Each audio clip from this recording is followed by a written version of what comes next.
আসসালামু আলাইকুম রহমতুল্লাহ। সম্মানিত দর্শক মণ্ডলী, সকলে কেমন আছেন? আশা করি সকলে অনেক ভালো আছেন। তো আমিও ভালো আছি আপনাদের দয়া, আলহামদুলিল্লাহ। আমার আমি একটা কবিতা লিখছি হজরত আদম আলাইহিস সাল্লামকে নিয়ে। তিনি ছিলেন পৃথিবীর প্রথম মানব, প্রথম সৃষ্ট মানব। তো তাকে নিয়ে আমি কবিতা লিখছি, এটা আপনাদের মাঝে শেয়ার করতে চাই। তো আমি পড়ে শোনানোর আগে আপনাদের কাছে ছোট্ট একটি অনুরোধ করছি, আমার এই ছোট্ট চ্যানেলটিকে সাবস্ক্রাইব করে পাশে থাকবেন। সাবস্ক্রাইব করে পাশে থাকা বেল আইকনটি অন করে রাখবেন, এতে করে আমার সমস্ত ভিডিও যখনই আপলোড করব তখনই আপনাদের কাছে চলে যাবে। তো চলুন পড়া শুরু করি। কবিতা আদম আলাইহিস সাল্লাম। লেখক আমি নিজেই, আশফিয়াত দেওয়ান।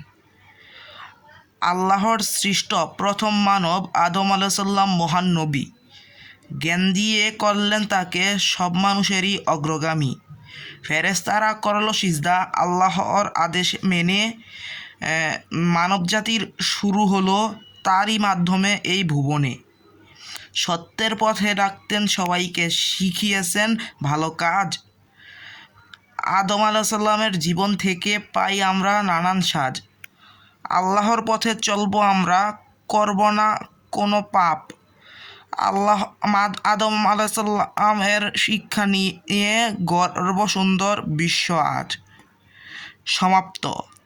ভিডিওটি ভালো লাগলে আমার চ্যানেলটি অবশ্যই সাবস্ক্রাইব করে পাশে থাকা বেল আইকনটি অন করে রাখবেন। এটাই আপনাদের কাছে আমার ছোট্ট একটি অনুরোধ।